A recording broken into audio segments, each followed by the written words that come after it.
તરફ રાજકોટ નજીક આવેલા આણંદ પર નવાગામ નજીક આવેલો પુલ અતિ જર્જરિત હાલતમાં છે। બ્રિજની નીચેની સાઈડ અનેક જગ્યાએ મોટા ગાબડાઓ પડ્યા છે તો બ્રિજના પાયા પણ ખવાઈ ગયેલી હાલતમાં છે। બ્રિજ પરની સાઈડની પ્રોટેક્શન વોલ પણ પાતળા લોખંડના પાઇપની બનેલી છે। રાજાશાહી સમયમાં બનેલો આ પુલ 110 વર્ષ જૂનો હોવાનું જાણવા મળ્યું છે। રાજાશાહી સમયમાં બનેલા બ્રિજ હાલમાં ખૂબ જ નબળો પડી ગયો છે। બ્રિજ તરફ આ બ્રિજની પહોળાઈ પણ ખૂબ જ ઓછી છે અને એની સામે રોજ હજારો ભારે વાહનોની અવરજવર થતી રહે છે। આ પરિસ્થિતિમાં જો આ બ્રિજનું સમયસર સમારકામ નહીં કરવામાં આવે તો મોટી દુર્ઘટના સર્જાઈ શકે તેમ છે।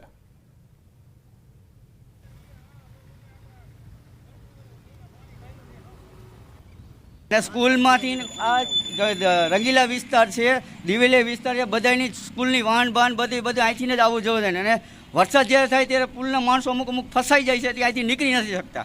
પુલ જૂનો છે, હાવ એટલે હાવ સર્જિત હાલતમાં તમે જોઈ રહ્યા છો કે અહીંથી આખો દિવસમાં કમસે કમ 15,000 થી 20,000 વાહનની અવર જવર છે।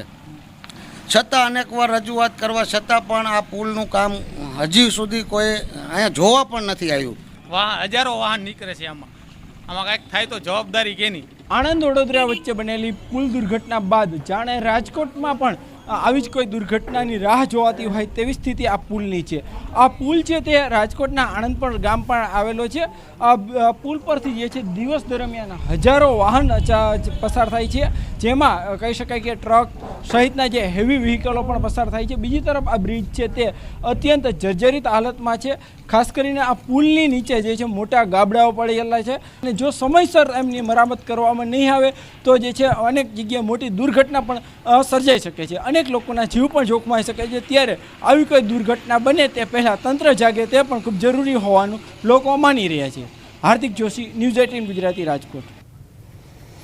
તો જામનગરમાં ન્યૂઝ 18 ગુજરાતીએ રિયાલિટી ચેક કરી। રાજકોટ હાઈવે પર ધુવાવ નજીક પુલમાં સળિયા દેખાય તેવા ગાબડા પડ્યા છે। હાથ જાય તેટલી જગ્યા પુલ પર ઠેર ઠેર પડી જતા ગમે ત્યારે મોટો અકસ્માત સર્જાય તેવી ભીતિ।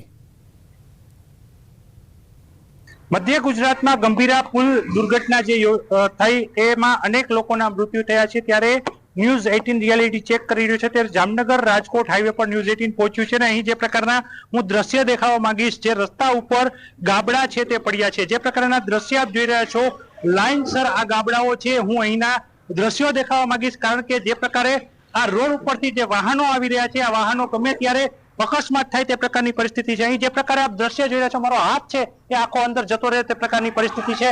અહીં અંદર સળિયા છે, જે સ્લેબ છે એ સ્લેબના સળિયા પણ જોવા મળી રહ્યા છે।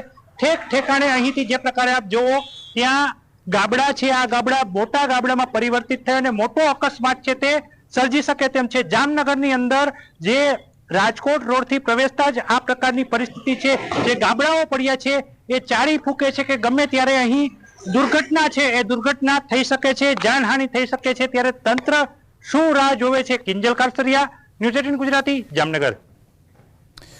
રંગીલું રાજકોટ હવે ખાડેલું રાજકોટ બન્યું હોય એમ ઠેર ઠેર ખાડાઓથી લોકો પરેશાન થયા છે। રાજકોટ અમદાવાદ હાઈવે પર આવેલા માલિયાસણ ગામ નજીક લોકો તેમજ વાહન ચાલકોએ વિરોધ નોંધાવ્યો। 7 હનુમાન મંદિરથી સોખડા ગામ તરફ જવાના રસ્તે કાદવ કિચડનું સામ્રાજ્ય જોવા મળી રહ્યું છે। અનેક વખત રજૂઆત છતાં તંત્ર દ્વારા કોઈ પગલું ન લેતા લોકોમાં નારાજગી વ્યાપી છે। લોકોએ ચેતવણી આપી છે કે માર્ગ સુધારવાની કામગીરી ન થાય તો વધુ ઉગ્ર આંદોલન કરવામાં આવશે। ચોમાસાના કારણે હાલ રાજકોટ સહિત સમગ્ર રાજ્યભરમાં ઠેર ઠેર ખાડા રાજ છે તે જોવા મળી રહ્યું છે। બીજી તરફ આપને હું દ્રશ્યો જે બતાવી રહ્યો છું, આ દ્રશ્યો છે 7 હનુમાન તરફથી સોખડા ગામ તરફ જતા આ રસ્તામાં જોઈ શકાય છે કે મસમોટા ખાડા છે અહીં જોવા મળી રહ્યા છે। કાદવ કીચડનું સામ્રાજ્ય છે તે ખાસ કરીને અહીં જોવા મળી રહ્યું છે અને આ જ બાબતના કારણોસર હાલ અત્યારે સ્થાનિકો દ્વારા છે તે વિરોધ છે તે દર્શાવવામાં આવી રહ્યો છે। ત્યારે સ્થાનિકો સાથે આપણે વાતચીત કરવાનો પ્રયત્ન કરીશું કે આખરે તેમનું શું કહેવું છે। શું કહેશો, કયા પ્રકારની આપની રજૂઆત છે? અમારી રજૂઆત એવી છે કે જે વિસાવદરની અંદર વાતો કરતા પેરી જેવા રોડ છે એના અડધા ભાગના રોડ રિપેર કરે ને તો એમને થાય કે અમે અમારા રોડ રિપેર થયા। છેલ્લા 4 વર્ષથી આની આ પરિસ્થિતિ અને અનેક ગામના સરપંચોએ, અમુક તાલુકા પંચાયત સભ્ય, જિલ્લા પંચાયત સભ્ય અનેકવાર રજૂઆત કરવા છતાં તંત્ર કોઈ પણ પ્રકારનું ધ્યાન દેતી નથી। આ રોડ છે અમદાવાદ હાઈવેમાં એટલા ખાડા છે। આની પહેલા અમારા ગામની અંદર 6 જણાને એક્સપાયર મૃત્યુ થઈ ગયા હતા, તે દિવસે પણ અમે રજૂઆત કરેલી, પણ હજી લગી આજથી લગી સરકારે કોઈ પણ પ્રકારનું ધ્યાન દીધું નથી। તો આ તાત્કાલિક ધોરણે અમારો રોડ બને અને તાત્કાલિક ધોરણે ચાલુ થાય એવી અમારી સરકારશ્રીને નિવેદન અપીલ છે. ગામથી ગામ જોડતા માણસ જઈ શકે, ખાલી વાતુના બંકા જ મારે છે આ સરકાર. શું કહેશો ખાસ કરીને આ જે રોડ છે અહીંયાથી કેટલા ગામમાં આગળ જવાનો રસ્તો છે ને હાલ કયા પ્રકારની હાલત છે? અત્યારે આ જે અમદાવાદ હાઈવે છે ત્યાંથી હનુમાનથી આપણે સોખડા તરફ જતો રસ્તો છે. અહીંયા 8-10 ગામની લોકોની અવર જવર છે. હજારો બાઇકો તથા અહીંયા ટ્રાન્સપોર્ટેશનના વાહનો પણ અવર જવર છે. અને આપ જોઈ શકો છો કે રસ્તામાં તમે જોવો ક્યાંય પણ પ્રકારની ડામર હોય એવું તમને દેખાતું નથી. રોડ નહીં તો ટોલ નહીં. હવે એવું જ આજે નવું સૂત્ર, રોડ નહીં તો કોઈ પણ પ્રકારનો દંડ નથી. હવે તમે અહીંયા પહોંચતા જ તમારે 10 મિનિટનો 1 કિલોમીટર કાપતા થાય છે. હવે તમે આગળ જાવ તો બરોબર તમને દંડવાળા ટ્રાફિક પર 1000 રૂપિયા લેવો, હેલ્મેટ પહેર્યું નથી, પીયુસી નથી, તો સરકારને રોડ નથી દેખાતા? જિલ્લા પંચાયતના સભ્યોએ, તાલુકાના સભ્યોએ, સરપંચોએ બધાએ વારંવાર રજૂઆત કરેલી, છતાંય કોઈ જવાબ દેતું નથી. હમણાં જો કોઈક મંત્રી આવતો હોય ને, કોઈક મંત્રી આ રોડ હેકવો હોય ને, તો હમણાં એક જ કલાકમાં આ રોડ કમ્પ્લીટ થઈ જાય. બોલો, એક જ કલાકમાં કોઈ ટ્રાફિક નો રહે, 1 કલાકમાં રોડ ટન બનાવી દે. તો એને આ નથી દેખાતા? આ મંત્રીને જ રોડ હારા જોઈ છે, પબ્લિકને નથી જોતા? તંત્રની જ બેદરકારી છે. ચોક્કસ તો લોકો છે તે તંત્રની જ બેદરકારી ગણાવી રહ્યા છે. હું કેમેરામેનને વિનંતી કરીશ કે તે આ દ્રશ્યો છે તે બતાવવાનો પ્રયત્ન કરે. જોઈ શકાય છે કે અહીંયા કાદવ કીચડનું સામ્રાજ્ય છે તે જોવા મળી રહ્યું છે. બીજી તરફ લોકો છે તે હવે સૂત્ર પણ આપી રહ્યા છે કે રોડ નહીં તો ટોલ નહીં, અને સાથોસાથ રોડ નહીં તો દંડ નહીં, અને રોડ નહીં તો ટેક્સ નહીં. આ પ્રકારના સૂત્રો છે તે આપી રહ્યા છે. સ્માર્ટ સિટી સુરતમાં બિસ્માર રસ્તા અને ખાડાને લઈ જનતા તો ત્રસ્ત છે, પરંતુ જનપ્રતિનિધિ પણ હાલાકી વેઠી રહ્યા છે. વરાછાના ધારાસભ્ય કુમાર કાનાણીએ તંત્ર પર બળાપો કાઢ્યો.